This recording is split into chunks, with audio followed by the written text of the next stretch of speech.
Hello student, मैं कृष्णा स्वागत करता हूं आपका कृष्णा क्लासेस के इस ऑनलाइन यूट्यूब चैनल में। प्यारे बच्चों, आज मैं संख्या पद्धति में एक बहुत ही इंपॉर्टेंट और बेहतरीन टॉपिक जिसका नाम है विभाजकता रूल यानी डिविजिबिलिटी रूल। विभाजकता नियम जो है किसी भी संख्या से विभक्त होने का नियम जो है वो लेकर आपके आज बीच में आया हूं। तो प्यारे बच्चों, इसको आप देखिए कैसे मैं एक एक करके आपको कैसे समझाता हूं, किस तरीके से आपको समझा देता हूं आपको। तो देखिए, पहली जो मेरी संख्या है वो है 2 से विभाज्य होने का रूल।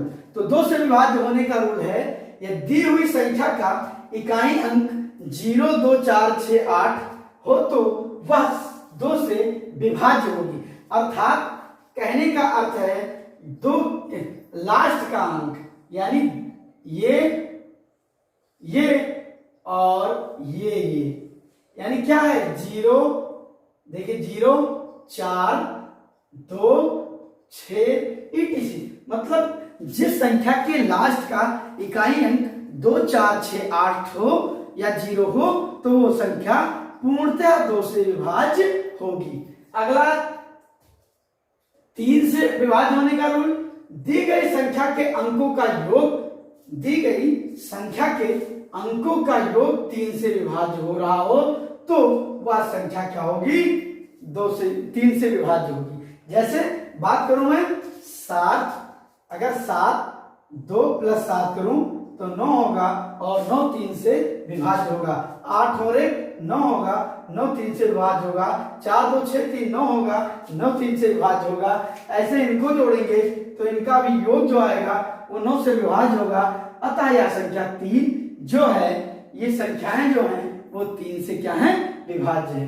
अब अगर 4 के रूल में आए तो 4 का रूल कहता है यदि दी हुई संख्या 4 से विभाज्य हो, जब इसके मतलब जो दी हुई संख्या है वो 4 से विभाज्य होगी, 4 से विभाज्य होगी यदि दी हुई संख्या का दहाई और इकाई अंक 4 से बनी संख्या 4 से विभक्त होगा।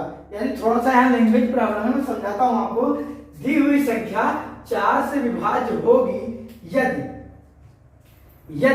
यहाँ यदि कर लीजिए, यदि इसके दहाई और इकाई अंक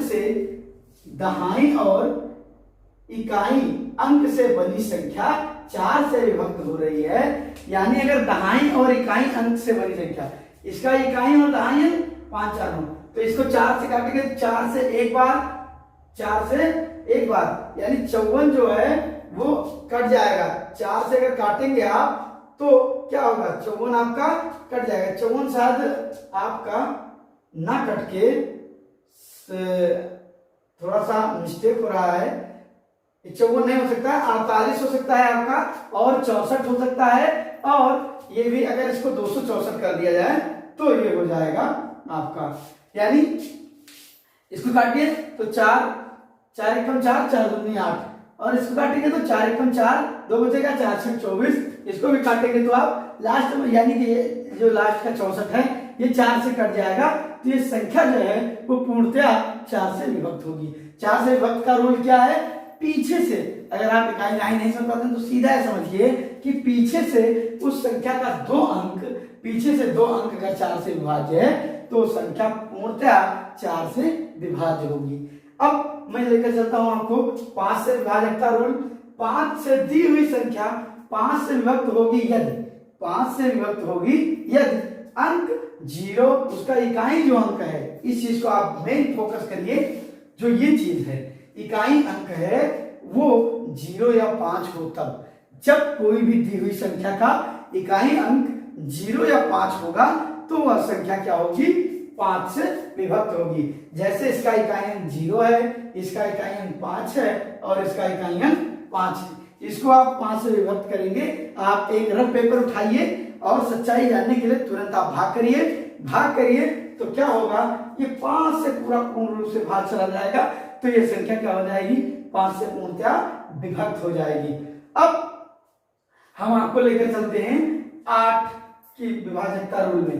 तो 8 का विभाजकता रूल क्या कहता है, दी हुई संख्या 8 से विभाज्य हो जब इसके इसके सैकड़े, दहाई और इकाई अंक से बनी संख्या 8 से विभक्त होगी। यानी विभक्त होगी, भाग होगी या कट जाएगी, विभक्त होगी, ये बात देखी है। यानी उसमें भाग चला जाए वो भी बात देखिए। तो दी हुई संख्या 8 से विभाज्य हो जब इसके सैकड़े, दहाई और इकाई अंक से बनी संख्या 8 से विभक्त होगा। यानी इसका 3 डिजिट। अब सिंपल लैंग्वेज में समझिए, कोई भी संख्या 8 से तब विभाज्य होगी जब उसके पीछे से 3 अंक 8 से कट जाएंगे। यानी देखिए, अगर आप इसको देखेंगे तो क्या होगा, ये 8 से पूर्णतः कट जाएगा। 8 अठाई 64, 8 9 72 और 3 बचेगा और हो जाएगा 32 और 8 चौके 32 हो जाएगा। यानी लास्ट के अगर 7 को मैं अगर 7 से 54 को भाग करूं, 7 से जो 52 लिखा हुआ है इसको अगर भाग करूं मैं 8 से, तो 8 एकम 8, 8 9 72 और 3 बचेगा, 8 चौके 32 हो जाएगा। अर्थात 8 से विभाग होने वाली संख्या का रूल ये कहता है कि उसके लास्ट के 3 डिजिट 8 से विभक्त हो तो वो संख्या कितना भी बड़ी हो वो संख्या 8 से विभक्त होगी। अब आपको 2 रूल और बताना है जो 9 और 11 का है, तो समझाता हूं आपको 9 और 11 का रूल। 9 और 11 का रूल कहता है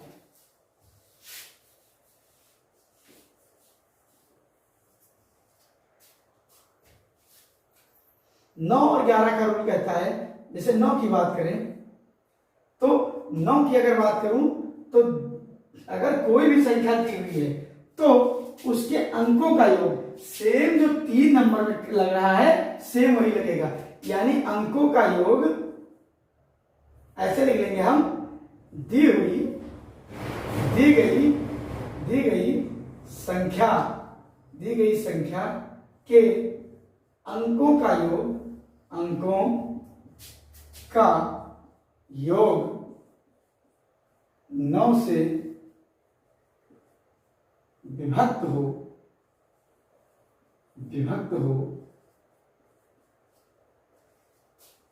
तो वह संख्या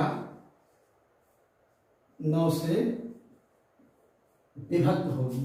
यानी 9 से अगर अंकों का योग 9 से विभक्त है तो वो संख्या भी 9 से विभक्त हो जाएगी। जैसे एग्जाम्पल आपको यहाँ जब आप पेपर में बैठे तो उस पर रूल करिए, बाकी एग्जाम्पल यहाँ बनाना हो तो आपको बताता हूँ कैसे तरीका बनाएं। एग्जाम्पल के लिए मैं ऐसा नंबर लूं जिसके अंकों का योग क्या हो, 9 हो जाए। जैसे 3 7 7 3 10 10 और 6 16 16 और 2 18। अगर 3762 को अगर देखा जाए, 7 3 10 10 और 6 16 और 16 2 18 और इनके अगर अंकों का योग निकालें तो आपको बताऊं ये क्या हो जाएगा, टोटल 18 आएगा। और जो 18 आएगा वो 18 पूर्णतः 9 से विभक्त है। यानी जो 3762 है वो संख्या 9 से पूर्णतः विभक्त होगी। ऐसे बहुत सारे एग्जाम्पल आप बना सकते हैं। जैसे आप एग्जाम्पल बनाएं क्या, जैसे आप बना सकते हैं 243, क्या हो जाएगा, 2 और 4 2 6 6 और 3 9 9 जो 243 है वो भी क्या होगा, 9 से विभक्त होगा। अब आपको मैं ले चलता हूं 11 के रूल पे लेकर चलता हूं आपको। 11 का रूल कहता है, आशा है आप लोग इसको नोट कर लिए होंगे, अगर नहीं नोट कर पाए होंगे तो आप वीडियो को रिवर्स करिएगा और सारी चीज को देख लीजिएगा दोबारा। अब अगर 11 की मैं बात करूं कि 11 का विभाजकता रूल क्या कहता है, तो 11 का विभाजकता रूल कहता है कि दी हुई संख्या के एकांतर याद रखिएगा, एक के अंतर एकांतर अंकों का योग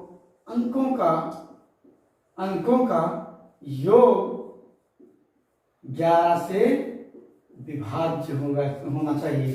विभाज्य हो यानी कि विभक्त लिख सकते हैं, विभक्त हो। अब एग्जाम्पल के तौर पे आपको ये भी समझाता हूं। जैसे एक बहुत छोटा उदाहरण लेता हूं।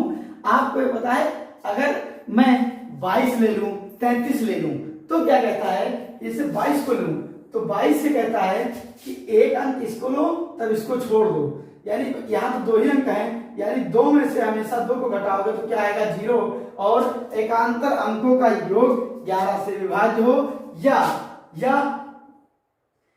एकांतर अंकों का जो घटाव हो वो भी शून्य है। जैसे एकांतर अंकों का योग 11 से विभाज्य हो या एकांतर यहाँ एक और थोड़ा सा बढ़ा सकते हैं, एकांतर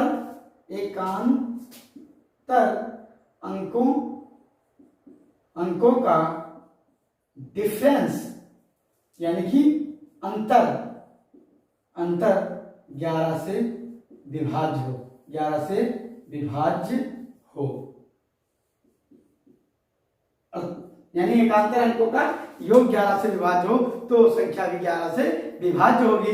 जैसे मैं आपको बताऊं उदाहरण के लिए 121 में क्या होगा, जैसे अंकों का इसको लीजिए और इसको छोड़ दीजिए और इसको लीजिए तो 1 प्लस 1 बराबर क्या हो जाएगा 2, क्या हो जाएगा 2, और इस संख्या को 2 से घटा दो यानी 0 आ जाएगा। अतः यह संख्या क्या होगी 11 से विभाज्य होगी। आप बड़े से बड़ी संख्याओं में आप रूल लगा लीजिए, बहुत सारी बड़ी संख्याओं में तो क्या होगा 11 से पूर्णतया विभक्त होगा। Thank you for watching. मेरा ये आज का डिविजिबिलिटी रूल कैसा लगा आप कमेंट बॉक्स में जरूर कमेंट करिएगा, जिससे कि मेरा उत्साह बढ़ सके और मैं आने वाले अगले वीडियो में आपको एक और अच्छी ट्रिक के साथ आपके सामने आऊं। Thank you for watching.